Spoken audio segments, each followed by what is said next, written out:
Bonjour tout le monde, je suis ravie de vous retrouver aujourd'hui pour une nouvelle vidéo et je pense que ça va pas être la seule vidéo de ce genre qu'on va voir sur Booktube et sur les blogs. On est la fin de l'année et forcément qui dit fin d'année dit bilan de l'année et aujourd'hui je vais vous présenter les 10 livres qui ont marqué mon année 2015.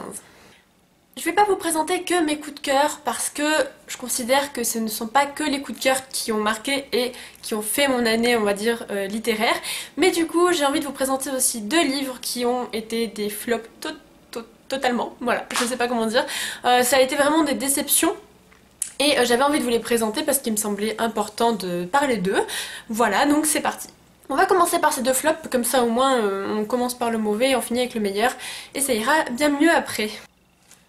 Le premier flop que j'ai eu cette année, alors je le prends dans l'ordre chronologique, il n'y en a pas des pires que d'autres, c'est le premier tome de Lux de la saga... Non, le premier tome de la saga Lux, Obsidian, écrit par Jennifer L. Armentrout, en France publié chez J'ai lu, je crois. De toute façon, je vous mets les infos par ici, comme d'habitude. J'étais très déçue et j'en avais fait une vidéo, donc je vous invite à aller la voir si vous ne l'avez pas vue, où j'explique vraiment en détail ma déception.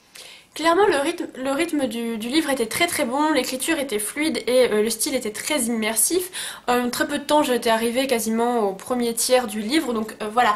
Ça se lit très bien, très vite. Le problème, c'est que c'est tout la construction de l'univers qui était assez bancale à mon goût. Les personnages étaient trop beaux, trop parfaits, trop lisses, on va dire, et ça m'énervait. La romance était visible à 10 000 km. Pareil, le phénomène paranormal qui est supposé derrière la quatrième de couverture est clairement exprimé par les personnages en question et l'héroïne ne voit absolument rien alors qu'il y a tout plein de détails qui montrent qu'ils essaient de la prévenir. En gros, en tout cas, c'était pas non plus une grosse surprise, je pense. Donc je l'avais abandonné au bout de 100 et quelques pages, ça m'avait énervé. Voilà, j'en parle plus parce que ça suffit, j'en ai déjà trop parlé. La deuxième déception, c'est le premier tome de la saga Outlander de Dia Gabaldon. Je n'arrive plus à parler aujourd'hui.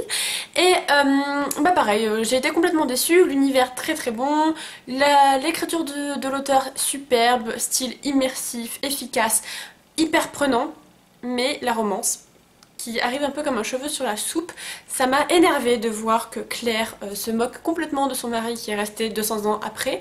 Voilà, ça m'a énervée parce qu'elle avait pas l'air de bien réagir en fait. Je l'ai trouvée assez distante par rapport à ce qui lui arrivait. Et clairement, Jamie, ok bon, il est super beau, il est super cool, c'est super bien pour elle. Le problème, ce qui m'a énervée, c'est qu'il y a 50 pages de cul sans vraiment de raison. En fait, voilà, elle va dire oh non, je sais pas, j'ai pas envie, puis finalement, si, il y a un énorme prétexte qui sert pas à grand chose, enfin, il peut servir, mais moi je trouve qu'il a plus servi à cette scène de cul qui dure 50 pages plutôt que à l'intrigue. Du coup, je suis pas allée plus loin, ça m'a énervée, je me suis dit, mais pourquoi 50 pages? À la rigueur, quelques pages, ça me dérange pas, mais 50, non. Et il paraît que dans la série télé, c'est pareil, il y a un épisode consacré à ça, je vois pas du tout l'intérêt. Donc voilà, j'ai arrêté tout simplement, j'ai été complètement déçue par cette histoire et je pense pas que je ne lirai la suite. Voilà, on arrête maintenant avec le mauvais, je vais passer au top quand même. Alors je fais pas un top 9, 8, 7, 6, 5 parce qu'il n'y a clairement pas d'ordre. Ça va être un top chronologique, donc de janvier à décembre. Voilà. Le premier livre que j'ai lu cette année qui m'avait beaucoup plu, c'est Les Éveilleurs de Pauline Elfen, une saga que je vous recommande à tout prix. C'est très bon, c'est de la fantaisie française qui se passe dans le futur. C'est assez compliqué comme univers puisque c'est notre futur qui revient à des bases passées, c'est un mix-max de tout ça on va dire, mais vraiment c'est très bon, ça aborde plein de sujets intéressants, il y a une grande réflexion autour de l'écriture et de la littérature que j'ai adoré. Dès les premières pages j'ai su que le premier tome allait être un coup de cœur. J'ai un avis un peu plus mitigé sur le tome 2 et le tome 3, mais le tome 1 avait une très bonne lecture que je vous recommande à fond. J'ai vu que le tome 4 avait été sorti en poche ce mois-ci ou le mois dernier, donc il va falloir que je ne tarde pas à le lire. Vraiment j'ai adoré les références littéraires qu'il y avait des références concernant Harry Potter, concernant la quête des Willan, concernant À la croisée des mondes, et ça j'ai trouvé super. J'ai beaucoup aimé les différentes relations entre les personnages et la manière dont c'était construite, et c'est également très poétique, très beau à lire, donc je vous recommande à fond. Ensuite, j'ai continué mon année avec Gardien des cités perdues. J'ai lu les 3 tomes qui sont parus en ce moment chez Lumen. Et vraiment, là aussi, c'était une très bonne découverte. Un style hyper immersif. Et vous savez ô combien c'est important pour moi. d'être plongée dans l'histoire. Et vraiment j'ai adoré, j'ai trouvé Sophie, l'héroïne, très attachante. J'ai beaucoup aimé les différentes relations entre les personnages. Et ce que j'ai beaucoup aimé aussi, c'est les différentes révélations qu'on avait au fur et à mesure. J'ai trouvé ça très chouette. J'ai un avis un peu plus mitigé sur le tome 3 que je considère vraiment comme un tome de transition. Mais sinon le tome 1 avait été un gros coup de cœur. J'ai été énormément touchée par cette jeune fille, Sophie, que je trouvais vraiment trop adorable. Donc voilà, j'avais adoré cette saga, vous pouvez vous lancer si vous aimez bien la jeunesse et le fantastique. J'ai ensuite lu Respire de Anne-Sophie Brasme et à nouveau j'ai fait une vidéo coup de cœur. Si vous voulez aller la voir, je vous la mets également. Un livre, s'il fallait lire peut-être un livre parmi cette sélection, il y aurait sûrement lui dedans. Parce que c'est le genre de livre que je recherche tout le temps. C'est-à-dire que c'est pas un livre qui va vous mettre en joie, c'est pas un livre qui va vous faire du bien, pas du tout. C'est un livre oppressant, angoissant, très anxiogène. C'est le genre de livre que quand vous le commencez, vous n'avez qu'une hâte, c'est le finir. C'est simple, je l'avais commencé le soir, j'ai dû le finir le matin parce que je savais que si je le continuais, j'allais être dans un état très mauvais. Voilà, c'est le genre de livre qui vous influence vraiment sur vous, qui a une écriture tellement frappante, une histoire tellement intéressante et difficile que voilà, c'est le genre de livre qui ne vous laisse absolument pas indemne. Je vous conseille également le film qui est très bon, je l'ai adoré et j'aimerais bien le revoir en ce moment d'ailleurs. Mais vraiment une histoire à lire absolument, c'est très court, c'est sorti en poche, ça coûte 5 €, donc franchement vous pouvez vous lancer. Ça a été une de mes plus belles découvertes de l'année, vraiment. Voilà, si je devais chercher un seul genre de livre, c'est ceux-là, c'est ceux qui vous donnent des frissons, qui vous donnent envie de lire tout simplement, mais qui vous plonge dans un univers tellement oppressant et intéressant. Donc voilà, je vous conseille à fond.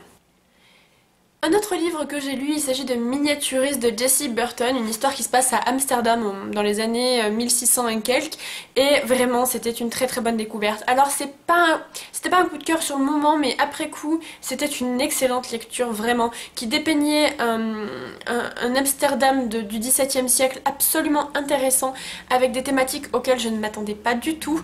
J'ai été très surprise de trouver ces thématiques là dans ce livre. J'ai vraiment adoré, les personnages sont comme des...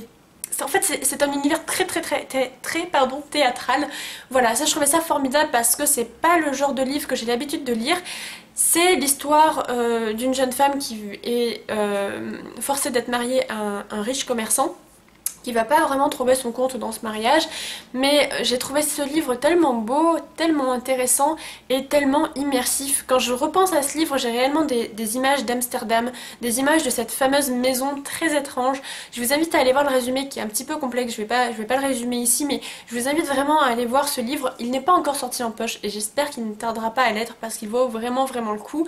Voilà, une très bonne lecture qui a un côté un peu mystique, qui me fait penser au Cirque des rêves d'Erin Morgenstern. Alors ça n'a rien à voir, mais le Cirque des rêves c'est pareil. Sur le coup, je savais pas trop quoi en penser et c'est un livre qui m'a énormément marqué et qui je pense fera partie des livres que je relirai plus tard, tout comme Miniaturiste.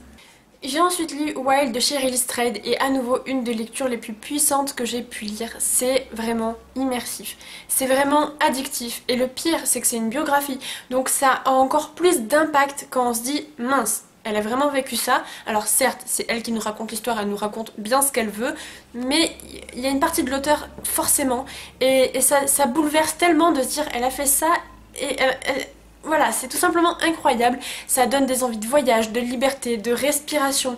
Ça donne aussi envie d'écrire tout simplement. J'ai trouvé ça formidable. J'en avais rêvé de l'univers tellement ça m'avait perturbée. Donc pour vous dire à quel point ce livre a eu un impact sur moi, le film est absolument génial. J'avais fait un article sur le blog très complet à ce niveau-là, donc je vous le mets en barre d'infos si vous voulez aller le voir. Et en fait le film... Au début m'a énormément déstabilisée, je trouvais le montage et les coupures très sèches, très intenses et je trouvais la bande son un peu onirique, pas dans le sens du style onirique, mais la manière dont elle était mise en écoute, un peu en arrière, comme si on était dans un rêve et en même temps on sait pas trop où on est et voilà, je trouvais ça génial. Sur le coup j'ai été énormément déstabilisée, j'ai été très sceptique en voyant le début du film et puis à la fin j'ai compris que le film était tout simplement merveilleusement bien adapté.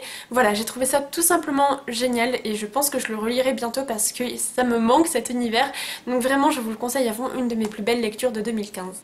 Je vais également vous présenter Eternia, le premier tome, j'allais dire le tome 2 mais non, le premier tome puisque c'est le seul que j'ai lu de Gabriel Katz, qui rassemble tous les éléments que j'aime beaucoup dans ce genre de livre.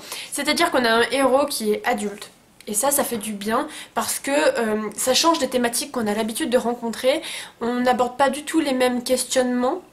Tandis qu'avec un adolescent, on a besoin de savoir tout ce qui est quête d'identité, trouver sa place, savoir ce qu'on veut faire, etc. Là, le gars, il a 40 ans, il a 2 enfants à élever, ça n'a rien à voir, ça va pas du tout se passer comme prévu, c'est pas du tout ça qu'il a en tête, lui il s'en fout, il prend sa retraite. Voilà, j'ai trouvé ça tellement intéressant, puisque au lieu de se concentrer sur lui-même, on va se concentrer sur d'autres choses extérieures à Letmarek, donc le héros. On va suivre 2 cultes qui s'opposent et qui vont se confronter.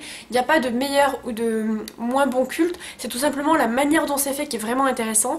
J'étais très en doute au début parce que j'étais pas branchée question religion dans les livres, mais franchement c'est très bien fait, je vous le conseille à fond, c'est plein de rebondissements, plein de cliffhangers, on ne s'y attend pas du tout, il y a de l'action dès les premières pages, donc lancez-vous, ça vaut vraiment le coup, c'est un auteur français qui écrit très bien et qui est absolument formidable, si vous pouvez le rencontrer, je vous le conseille parce que c'est qu'un très bon moment que vous pouvez passer.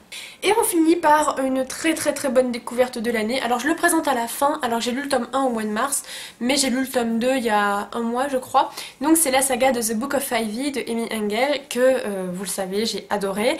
C'est le livre un peu qui me réconcilie avec la romance parce que quand je vous ai présenté mes flops, les deux sujets majeurs de ces flops, c'est la romance qui m'avait gênée et là vraiment c'est la romance que j'ai adorée. Alors vraiment j'ai trouvé ça génial, c'est pas du tout manichéen, c'est-à-dire qu'il n'y a pas de méchants, de gentils, c'est une dystopie oui et non, puisque c'est pas sur la dystopie qu'on se concentre mais c'est vraiment sur les apparences, on joue vraiment sur...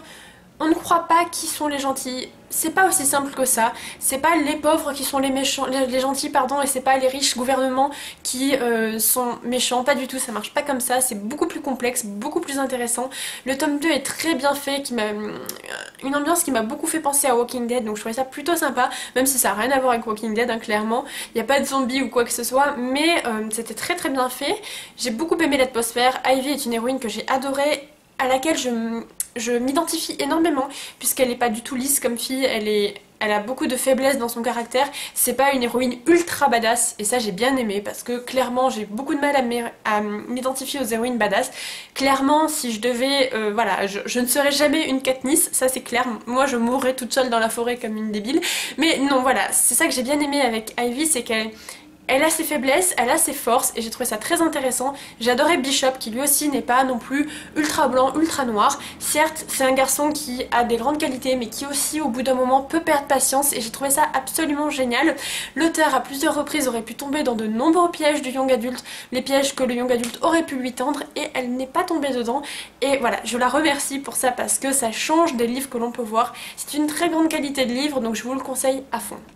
Et voilà, c'en est terminé pour ce top 10, j'espère qu'il vous aura plu. J'en ai pas fait l'année dernière alors que j'ai eu des super lectures en 2014 et je le regrette un petit peu, je l'avoue.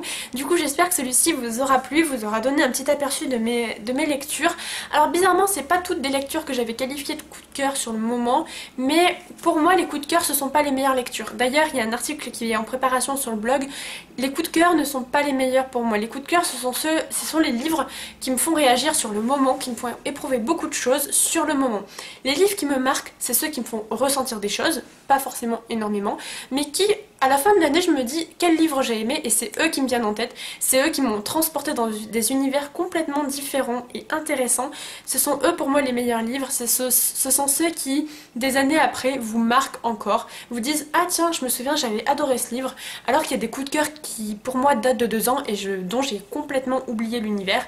Donc voilà, je vous ferai sûrement aussi une vidéo à ce sujet parce que je trouve ça très intéressant. Voilà, c'est terminé pour cette vidéo, j'espère que vous ferez de très bonnes lectures. Selon quand cette vidéo est publiée, pardon, je vous souhaite de très bonnes fêtes de fin d'année, portez-vous bien et à très vite. Bye!